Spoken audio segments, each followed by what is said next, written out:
I am Pauline Jackson, and I was bitten by a green mamba.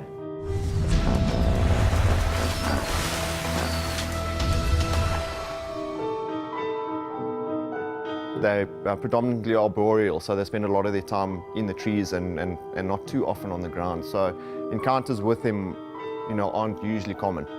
And a few years later, I was stung by one of South Africa's most venomous scorpions, a parabutus. A parabutus scorpion are commonly known as the thick-tailed scorpions, and definitely the most dangerous one that we have is the Transvaal thick-tailed scorpion.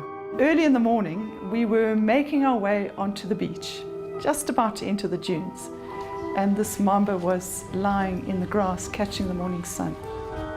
And I stood on it, and it turned round and zapped me between my two front toes. Fortunately, I received one fang, and it went behind and zapped my friend Robert with two fangs. It's a neurotoxic venom, that's delivered in the bite from a green mamba, which eventually causes, respiratory distress. It'll stop your diaphragm from working, and you basically suffocate. It was very much like a sting. I think I recall saying, "Oh, it's a stinging net or something." It wasn't excruciatingly painful. We were down in a bakkie, and we went straight to that vehicle, put the stretchers around our ankles, which we used to tie the canoeing boats down with, got in that car, and he said to me, "We're going straight to the doctor in Lucia." When we got to the doctor's house, we stood in the doorway, announced what happened, and he immediately opened his bag in the doorway, took our wounds and slashed them with a scalpel, and he bled out as much of the blood in the area as he could. No, I wouldn't cut the wound at all. Not for any snake bite whatsoever. It just causes more damage than good. As soon as that venom enters the system, it's very rapidly absorbed into the system. So cutting the bite site, sucking the wound, is actually just wasting time, and it's just causing more injury to the victim.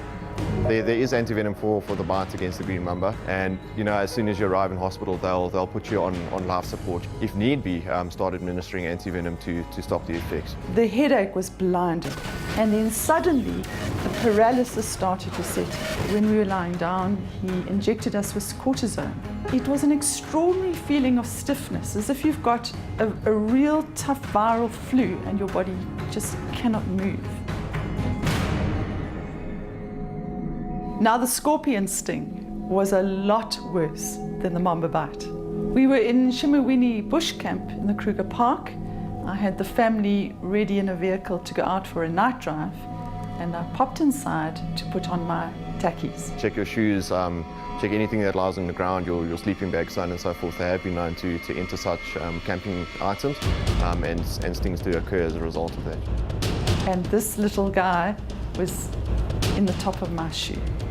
And so I slipped my shoe on, and there was this most excruciating feeling.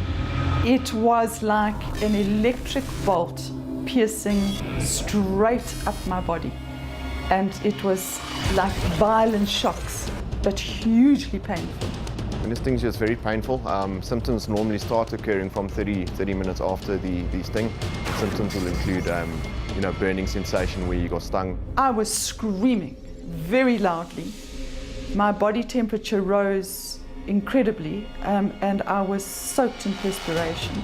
We were peeling my clothes off because of the heat and the sweats. Heard of swollen, painful glands, difficulty to swallow, difficulty to breathe, an increase in blood pressure. What I learned later was that would be a 12-hour process of shocks.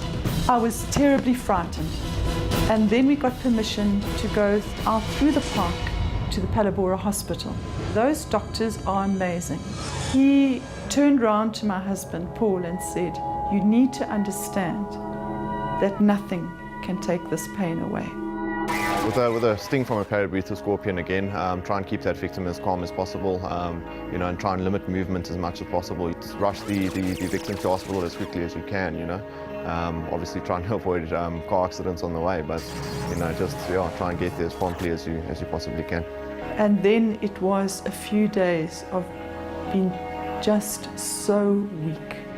Both the green mamba and the parrot-breathed scorpion are important to the environment. They are very helpful in controlling pest animal species, and therefore they shouldn't be killed indiscriminately, and rather just given the space that they deserve and the respect that they deserve if you come across them in their natural habitat. Well, I've survived 2 interesting experiences. I've been able to share a lot. I find nature fascinating, and it hasn't really troubled me. I sometimes chuckle because my mum always said things happen in threes, and I think, what next?